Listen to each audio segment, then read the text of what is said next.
The war in Ukraine has had a cascading effect on the global economy. Individual countries, some that are stakeholders in this war and others that are unrelated, are all staring at an economic downturn. India too will bear the consequences of this war that has already displaced millions and claimed thousands of lives. The United Nations, in its Trade and Development Report titled Tapering in a Time of Conflict, stated that the global economy is literally and metamorphically staring down the barrel of a gun. The report released by the United Nations Conference on Trade and Development has stated that stopping the war in Ukraine, rebuilding its economy, and delivering a lasting peace settlement must be the priorities. But the international community will also need to deal with the widespread economic damage that the conflict is already causing in many parts of the developing world. Damage that will only intensify as the conflict persists. The report has put India at a very precarious position. According to the UNCTAD, India in particular will face restraints on several fronts: energy access and prices, primary commodity bottlenecks, reflexes from trade sanctions, food inflation, tightening policies, and financial instability. The United Nations has also downgraded India's GDP growth to 4.6% due to the war in Ukraine. India was expected to grow at 6.7% in 2022. But now, according to the UNCTAD, the growth will be at the rate of 4.6% only. Not just India, the report has said that the Russian economy will face stringent external constraints imposed by the sanctions, and Russia will face a severe recession.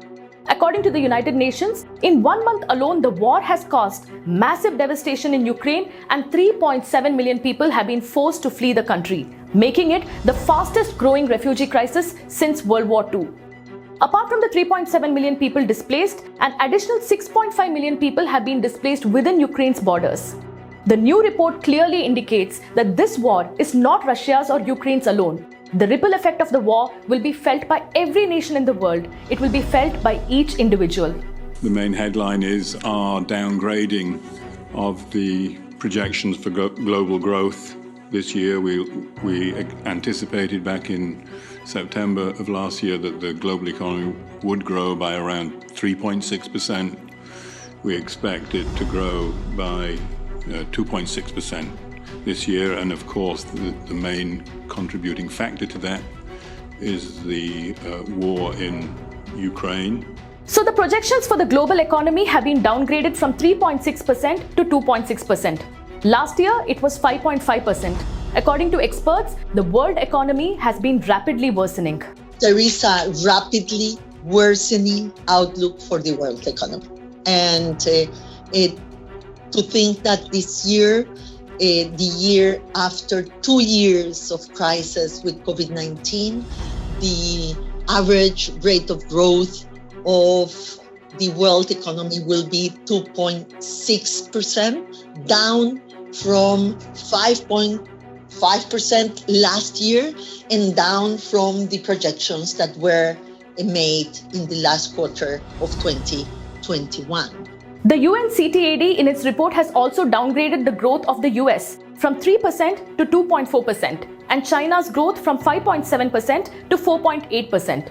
The report also speaks about the low value of the Indian, Chinese, Russian and the Brazilian currencies. It has stated that the currencies of Brazil, the Russian Federation, India and China account for no more than 3.5% of the $6.6 trillion daily turnover in the forex markets, a ratio barely 1/10 of the United States dollars. Recently, the United Nations Secretary General Antonio Guterres said, Ukraine is being decimated in front of the whole world, and the world is watching like a mute spectator. He said that this war goes far beyond Ukraine and that this war will have no winners but only losers. Ukraine is on fire. The country is being decimated before the eyes of the world. The impact on civilians is reaching terrifying proportions. Countless innocent people, including women and children, have been killed. After being hit by Russian forces, roads, airports and schools lie in ruins. According to the World Health Organization, at least 24 health facilities have suffered attacks. Hundreds of thousands of people are without water or electricity. And with each passing hour, two things are increasingly clear. First, it keeps getting worse. Second, whatever the outcome, this war will have no winners, only losers. In the last 2 years, the world economy was grappling with COVID. But just when the world economy showed signs of recovery from the after effects of the pandemic, the war now threatens a larger meltdown. According to the World Bank, the war in Ukraine is nothing short of an economic catastrophe. The World Bank chief David Malpass has said the war in Ukraine comes at a bad time for the world because inflation was already rising. The economic impact of the war stretches beyond Ukraine's borders, and the rise in global energy prices in particular hit the poor the most, as does inflation. The World Bank chief has pointed out that both Russia and Ukraine are big food producers. Ukraine is the world's biggest producer of sunflower oil, with Russia being number 2. Between them, they account for 60% of global production. The two countries also account for 28.9% of global wheat exports, according to JP Morgan. While the UNCTAD report hints that India in particular will face restraints on multiple fronts because of the Ukraine war, like reflexes from trade sanctions, India is in a tight spot over its friendly relations with Russia. While Russia and the US are at loggerheads with each other over Ukraine, India is caught between the two countries. With the Ukraine war in full swing with no sign of reprieve, Indians have already started feeling the pinch. The price of edible oil, food items and fuel have already started rising in India. Steel producers in India have also started feeling the pinch as the war has caused the price of steel to soar. Not only steel, even the Indian pharma sector and several other sectors are slowly starting to feel the impact of the war. India's finance minister recently accepted the impact of the war on the Indian economy and said that in 1951, when India was not globally connected, if the Korean War could affect the Indian economy, then in 2022, when India is globally connected, how can the Ukraine war not impact us?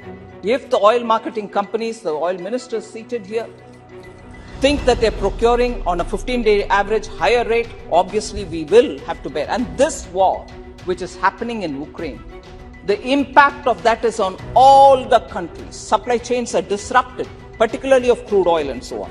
So I would just very quickly recall one based on the crude and the war-like situation, when India is very globally connected in the value chains.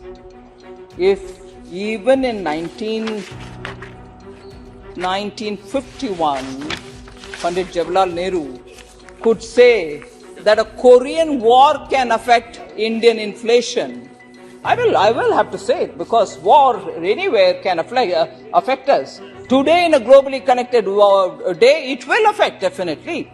In 1951, when India was not globally connected, that can be used for justifying a price rise. But if genuinely today Ukraine is hitting us, sir, and if we say war is causing the price rise, it's not acceptable. So what is the solution to this?